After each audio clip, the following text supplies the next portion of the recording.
The 25th Hour Radio Show. I want to thank everyone for tuning in today to the 25th Hour Radio Show here on Monster Radio, AM 1150. I am your host, Rob Fairless, and on the phone with me today is Rock and Roll Hall of Fame drummer Doug Cosmo Clifford. Doug, thanks for taking a few minutes out of your day to join me on the show. My pleasure, Rob. So, man, let's just start off the show with a pretty obvious question here. What was it that initially got you interested in wanting to create music yourself? And what was it about the drums, that captured that attention and made it your outlet in doing so? Well, I'll go way back. When I was about 9 years old, this is back in, I think, 1953, I was captured by a new type of music called rock and roll. And I loved it so much that I spent all my allowance on buying records, not candy, like I had done before. And the first record I bought was "Roll With Me, Henry" by Etta James. It was a '78, by the way, not a 45 or a 33. Uh-huh. These are the beginning stages. My second purchase was "Oh Diddley" by Bo Diddley, and has that great jungle rhythm in it. And I think that sort of planted the seed for me to get involved with drums, because it was a drum-driven song. Took me a while. I saw Elvis when I was 11. That had a profound effect on me. I saw him on television, and they blocked him out from the waist down. God wouldn't know, is he naked under there? What's going on? Yeah. It did more for his career than you could believe. And finally, I saw a television special with the great Gene Krupa, jazz drummer. And the switch was clicked, and I said, I want to do that, but I want to play rock and roll. Now, do you remember how you got your first drum kit? Do you remember that first kit? Well, it wasn't a kit. I bought them a piece at a time. I did lawn jobs, and then I was the maid in the house. Both my parents worked, so I did all the dishes and made the beds and did all of that. But then for extra money, I would do mow lawns, trim bushes, that sort of thing. The first thing I bought was an old slinger and snare, and I didn't have a stand for it. Couldn't afford the stand. I could afford the drum. But my mom had back then they had fiberglass decorations with wrought iron, and this was a tripod, the wrought iron thing that held up this planter. Actually, it had a plant in it. Well, I kind of got rid of that and hit it and balanced the drum on that, which was sure it's not the best thing in the world, because as soon as you had hit it a few times, it would knock it off. But anyway, I was starting. So a piece at a time, and but I do remember my first kit. It was the same thing. I saved up all my money, all my birthdays and whatnot. Christmas, I said, I don't want it. I don't want any presents. I just want money. And I bought an old Slingerland set that was from the 30s, and it was in pretty rough shape. So I had to redo that puppy, and that was my first set. Now, if I'm not mistaken, you were still a teenager, right, when you first started your own band? Right. Well, actually, I got Stu in the band with John Fogerty and myself. I was going home, and out of the music room came Little Richard and Fats Domino songs on the piano, which was forbidden. There was no rock and roll allowed. So Mrs. Stark must not have been in the building. So I watched for a while, and when the kid took a break, I walked up and said, "That's Fats Domino and Little Richard. I have all those records. Do you want to start a band?" And he said, "Well, yeah, I do, but actually I play guitar. I'm looking for a piano player." That was John Fogerty, and I said, "Well, I know the guy for piano. He's got a big rumpus room with a piano. We could practice there, and it'll be cool." I didn't ask Stu if he wanted to be in the band, or ask his parents if we could come in there and beat up on that beautiful piano.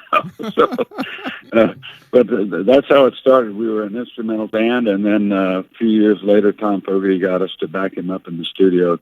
He wanted to cut demos to go try and get a record deal in L.A., and he was in a band. He was 4 years older. He was in a band. a really good band, but they didn't see the potential for their future. They just wanted to be paid, which Tom was paying for the session and the trip down to L.A. So they weren't getting paid, and there weren't going to be any chicks there. So they said they'd rather work on their cars. So Tom came to us and asked if we'd back him up, and that was the beginning. It was Tommy Fogerty and the Blue Velvets. And then when we were doing our own thing, playing as an instrumental band for fraternities and sororities and the colleges around the area and teen dances, we were the Blue Velvets. And that's how it started. Speaking of the Blue Velvets, I was looking over some information last night, and it said you actually had a song played by Casey Kasem when he was employed at Oakland's KEWB radio station. Is that right? I mean, was that the first song that you were involved in that actually made radio with the Blue Velvets? It was Tommy Fogerty and the Blue Velvets, and it got, I think it got played for a day. I'm not sure. There was not a lot of longevity involved in it, but it was a start. Everything in that process was building blocks for the future, and it took us 10 years before we had our first hit. So we were committed to the project and stuck with it, and stuck with the genre of music that we were playing, and didn't go into psychedelic music because it was what was happening in the Bay Area where we lived. We stuck with what we were doing. Our peers laughed at us, called us the Boy Scouts of rock and roll, said we'd never make it, and the last laugh is always the best laugh.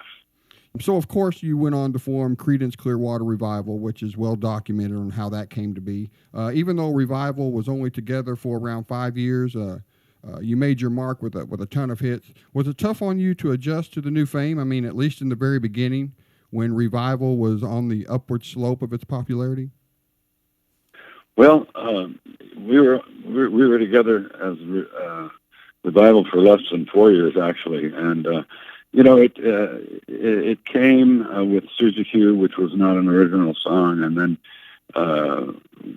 we put out another cover off the first album that kind of took a nosedive. So the second album, Bayou Country, had to have an original hit, which ended up being Proud Mary. We thought it would be Born on the Bayou, but it didn't matter. We just needed a hit coming out that the band had that wasn't a cover. You go from being a nobody to people chasing you, and you have to watch what you're doing because you can be mobbed by your loving fans, especially in foreign countries. It was quite an adjustment. Plus, we had money. I mean, we were starving, playing for no money, really very little money, and then using Tom's credit cards until the second sheriff's warning, and then we'd throw a little money at it and use another card. I mean, we were broke. Starving musicians is a very accurate phrase, let me tell you. So we were able to, buy houses and have new cars and things of that nature, which was pretty cool. But then the pace of it came. We did 3 albums in 1969 alone. So we were on a rapid pace, and it was pretty exciting being able to travel the world and play at the Royal Albert Hall while half the Beatles were sitting in the audience, and with Eric Clapton, you looked out there, they were, and you kind of go, gee, this isn't the Monkey Inn. Yeah, man, that had to be awesome. Wow. I didn't know you were able to do that. I didn't know you were playing in front of people like that. Yeah, absolutely. And, we played Woodstock and, played some pretty big venues, and that was the kind of the year of the big rock festivals, 100,000 plus people. So we went from, playing in bars, passing a beer jug around for, to have people put money in, to that. It's a pretty big leap. Now, speaking of Woodstock, did you know there was something special happening that day, or did it take a while to, sink in to realize how significant and historical that was to be a part of? Well, it wasn't at the time. At the time, I mean, we knew that it was. We found out it was special because the number of people that were there. But our problem was a logistical one: getting ourselves and our instruments in, and getting ourselves and our instruments out. It was muddy. There were technical problems. We didn't get on till after 1 o'clock in the morning.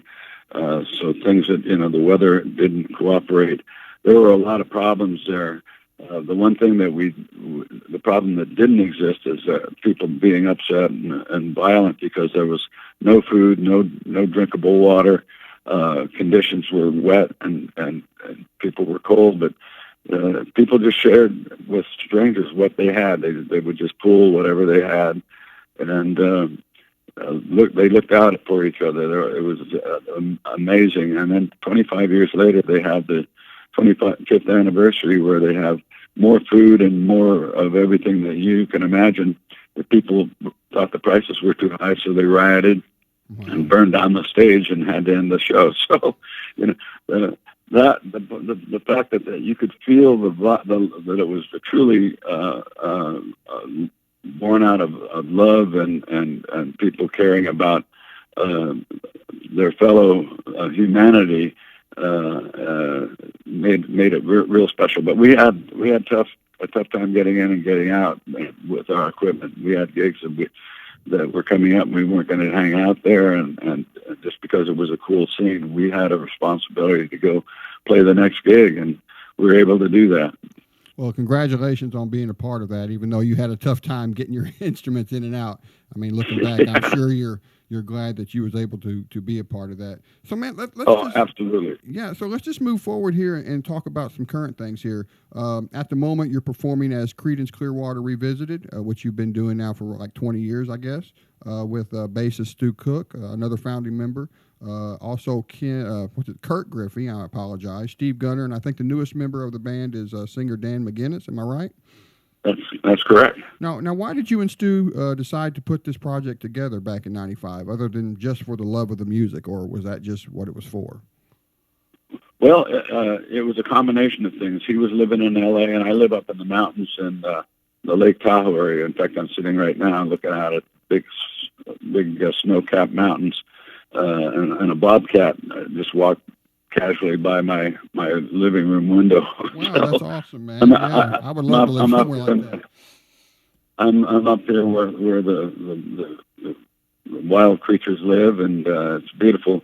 But anyway, I got him to move to Lake Tahoe from L.A., and there we were jamming with bass and drums in my studio, and we both decided it was pretty boring, that we needed a band, and we really needed a good format of music to play, and I would hear it all the time. It would be great to hear you guys playing live, playing that music live. I'd love to hear it live. John Fogerty wasn't playing it. He refused to play those songs. So we said, well, if we can find the guys that would really fit the bill, who would honor and respect the music and put their heart and soul into it, then we'll give it a try. And we were able to do that. And this is our 23rd year with this project. So we're 71 and still having fun. Yeah. And I mean, just because you can play an instrument doesn't mean you can fit into any band on earth. Was it a tough search to find the right guys to be a part of Revisited? I mean, to get that sound you were looking for? Well, it was easier than we thought it would be. We didn't take ads out in Variety or anything like that. We just networked with our friends, told them what we were going to do. Did they have any ideas of guys that could fit the bill? Our first lead guitarist was Elliot Easton from the Cars, who's now a Hall of Famer. So, and he grew up as a teenager learning to play guitar off of our records. So he knew every lick and every nuance, and he's just a terrific player. He's since gone on to other things, but the hardest part was finding the vocalist, and we found John Tristeo, had him for 20 years, and he's an entertainer and a character. And Dan McGinnis is a young gentleman, a handsome guy, puts on a great show, sings. He's a natural tenor, high tenor, and just nails those high notes. And and we're happy to have the longevity with this project that we've had. Now, I'm looking at your website, and you guys already have been performing this year, and it looks like you have dates scheduled to perform all over the U.S. this year. I'm curious, what's a typical crowd like when you're performing? Because Creedence music is so timeless, have you been able to attract a younger generation to the shows? Right now, we have more young fans than we do older fans. We have at least 3 generations, and the older fans are kind of coming to the end of the circle, and completing that life circle. A lot of them are sort of going to the next place, wherever it may be, heaven or hell. But we have, as I say, a lot of younger fans now. Casinos sometimes have, you have to be 21 to get into a show. Not all of them, but most of them do.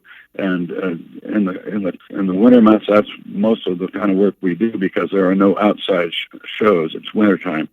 But when it's summertime, when there are the festivals and the summer music programs and so forth, where there is no limit on the crowd, there will be a lot more young people than older people showing up.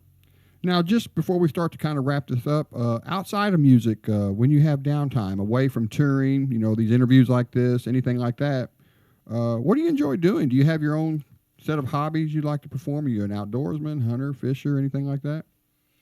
Well, I like to walk and observe, but I got 5 grandkids, so that takes up a lot of the time, and they're spread out. We have some that live close and some that don't, so we try to get around and do some hang time with the youngsters. Yeah, absolutely. And I'm looking online here. I don't think you're a big social media fan, are you? You're not a Facebooker or a tweeter or anything like that. I don't belong to any of that. Yeah. I just see people wasting more time, and it's just not my thing. The band has its own website and whatnot, and Stu's the social media guy. He's into it, and so we're a yin and yang. We are born a day apart, and we're complete opposites. So, and that's why it works. If we were exactly the same, I'm sure that things would have gone south a long time ago. But that's how it works. We yin and yang it, and he deals with that. And I get emails and so forth. Most of it's from my family, but I don't want to get my personal life is my personal life, and I don't want to spend a lot of time telling people what I had for breakfast that morning. So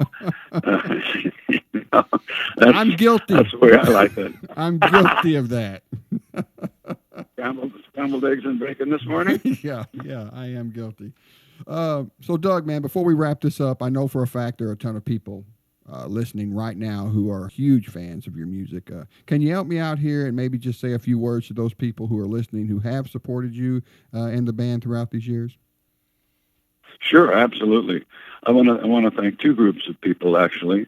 First of all, I want to thank radio, because we were on a small jazz label in San Francisco. We never would have had a prayer if they would have just put the record out. But radio embraced us and has stuck with us for almost 50 years now.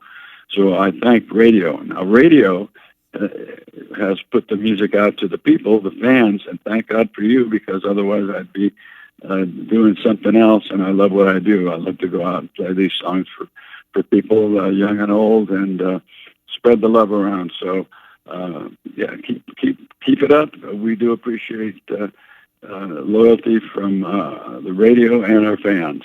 Well, Doug, I want to thank you once again for taking a few minutes out of your day to join me on the show. It has been my pleasure, sir. Well, thanks, Rob, and I'm glad you had a nice breakfast today. And I'll send you a picture of it. Yeah, picture of it. There you go. All right, sir. You take care. You do the same.